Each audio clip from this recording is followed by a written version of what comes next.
Your rent notice arrived, you opened it at the kitchen table. Coffee going cold, and the number did not make sense. Last year, $200 more. This year, another $150 on top of that. No new appliances, no renovations. The building looks exactly the same. You call the leasing office. They say the market sets the price. You ask what that means. They say it is just how the system works. They are not wrong.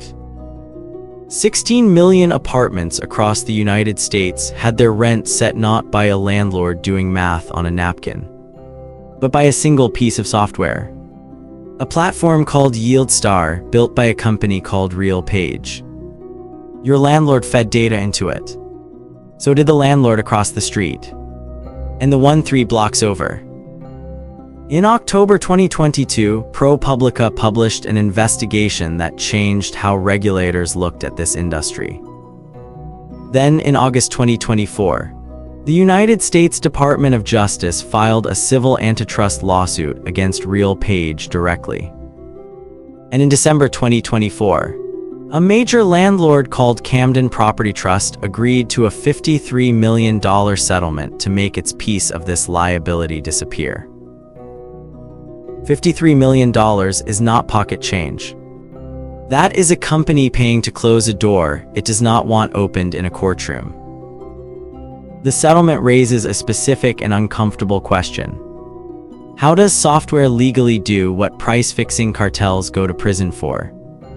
How do competing landlords end up charging nearly identical rents without ever sitting in the same room? The answer is buried in RealPage's own product documentation. A federal judge is now treating one specific instruction in that documentation as the mechanism of the entire scheme. By the end of this video, you will know exactly what that instruction says, why it matters to every renter in America, and what the Camden settlement filing reveals about how this system actually worked. Here is the case every landlord made. Supply is tight, demand surged. Construction costs exploded, interest rates killed new development. Case closed. And they were not wrong. Not entirely. The Bureau of Labor Statistics Shelter Index rose 8.2% in 2023, the steepest climb since 1982. The National Association of Realtors documented a shortfall of 5 million housing units across the country. Lumber prices doubled during the pandemic. Concrete, steel, labor all climbed sharply. These are real numbers from real reports. The migration story was real too. Sun Belt cities absorbed millions of remote workers between 2020 and 2022. Phoenix, Austin, Atlanta, Charlotte, demand arrived faster than cranes could follow. So the explanation felt airtight. Economists repeated it, landlords repeated it. Industry groups repeated it, supply and demand. Inflation, nothing to investigate here. But then you look at the actual ZIP code data, and something breaks. In markets where new units were actually being delivered, rent still spiked in lockstep. Competing landlords in the same neighborhood, same block sometimes raised prices by nearly identical percentages within the same leasing quarter. Not similar, identical. Supply and demand math does not produce that pattern. Competition does not produce that pattern. Two independent markets do not move like synchronized swimmers unless something is coordinating them. ProPublica documented this in October 2022. Journalists traced the pricing moves across dozens of apartment operators and found the same tool sitting at the center of nearly every decision. Supply constraints explain scarcity, they do not explain coordination. They do not explain why landlords who were supposed to be competing against each other were, in practice, moving in the same direction at the same moment. What was sitting in the middle of all those leasing offices, touching every price at once? By 2023, one company was advising landlords on rent prices across 16 million apartment units. Not a government agency, not a trade association. a software firm based in Richardson, Texas called RealPage. Here is what the architecture actually looked like. Every landlord client fed live lease transaction data into RealPage's YieldStar platform. Signing dates, vacancy rates, concessions. Actual rents paid, not estimates. Real numbers in real time. From real buildings in your ZIP code. The software pooled that data across competing properties in the same market. Then it generated a daily rent recommendation for each unit. Each landlord saw only their own dashboard. But the recommendation itself was built from their competitors' numbers. The ProPublica investigation, published in October 2022, was the first to name this mechanism publicly. Reporters found landlords openly describing what the software did. One landlord communication, later quoted in a 2022 tenant class action complaint, put it plainly, "I always liked this product because your algorithm uses proprietary data from other subscribers to suggest rents and term. That's classic price fixing." The DOJ agreed.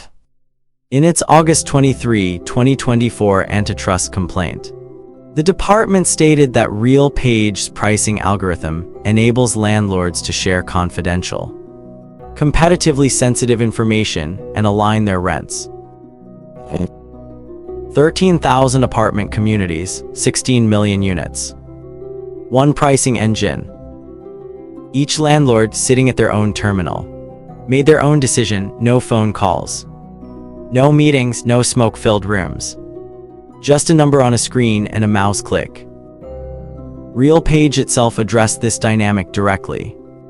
A company executive statement, quoted in the DOJ complaint, described the logic: there is greater good in everybody succeeding versus essentially trying to compete against one another. That framing matters because it describes cooperation, not collusion. The question the DOJ is now forcing into court is whether that distinction holds any legal weight. Concentration explains the reach, but the software existed before 2022. And markets still moved. What changed? And when is the part the Camden settlement filing actually answers. Here is what changed in August 2024. The Department of Justice did not send a letter. It filed a civil antitrust lawsuit. U.S. v. RealPage Inc. Case 524CV00710, Middle District of North Carolina. The complaint contains something that reframed everything. Inside RealPage's own product training materials, entered into evidence by the DOJ, was an instruction. Landlords using the software were told to follow the algorithm's rent recommendation at least 80% of the time. Not as a suggestion, as a requirement. The documentation warned that deviating too often would, in its own words, corrupt the model. Read that again: corrupt the model. This was not a pricing tool that landlords could take or leave. It was a compliance system. The software needed landlords to obey it, consistently across hundreds of properties, across competing companies, or it stopped working. That is a very different thing from a spreadsheet. And then came Camden. In December 2024, Camden Property Trust, one of the largest publicly traded apartment REIT in the country, announced a $53 million settlement to resolve claims that its use of RealPage constituted illegal coordination. Camden did not admit wrongdoing. The DOJ investigation remained open. At least a dozen other major landlords stayed named in active litigation. $53 million is real money.